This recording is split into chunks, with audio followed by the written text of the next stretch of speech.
Korang pernah dengar kan kisah Tasik Chini ni? Tasik Chini ni terletak dekat Pahang. Tasik semula jadi kedua paling besar lepas Tasik Bera.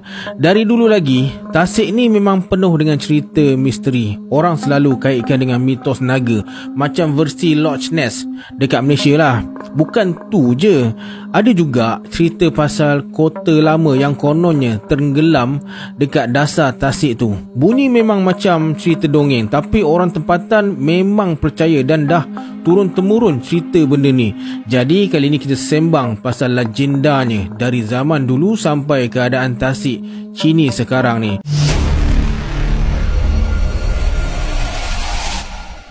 Kisah ni dah wujud beratus tahun dulu. Orang asli suku Jakun yang duduk dekat situ memang ada cerita turun-temurun pasal macam mana Tasik Chini ni terbentuk.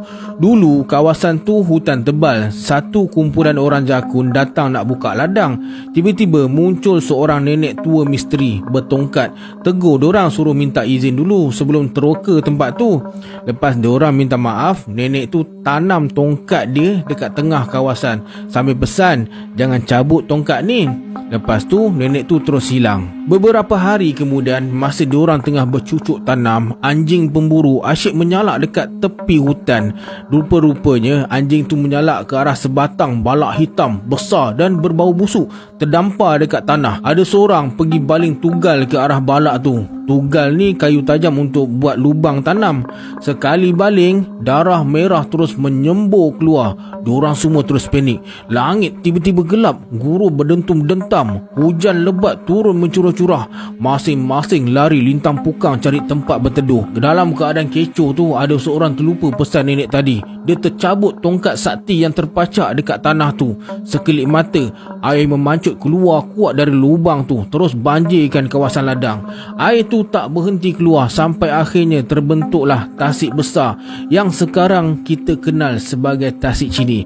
Masa tu barulah diorang sedar batang kayu hitam berdarah yang anjing diorang salak tu sebenarnya jelmaan naga, Naga Seri Gumum. Nenek misteri tu mungkin penunggu kawasan tu. Agaknya marah sebab diorang teroka tanpa izin sampai naga tu bangun mengamuk. Lepas kejadian tu, orang Jakun percaya Naga Seri Gumum terus tinggal dekat Tasik Chini sebagai penjaga Tasik.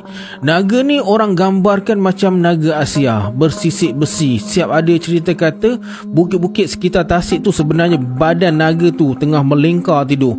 Sejak jadi Tasik, orang asli dekat situ memang pegang kuat pantang larang. Diorang kata kalau nak masuk hutan atau nak ambil hasil hutan macam buah atau bunga teratai, kena minta izin dulu dengan penjaga Tasik.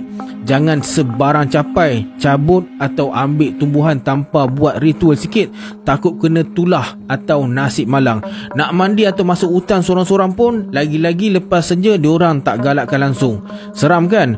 Pantang-pantang ni memang menunjukkan betapa kuatnya kepercayaan bahawa ada makhluk halus atau naga yang jaga Tasik Chini ni.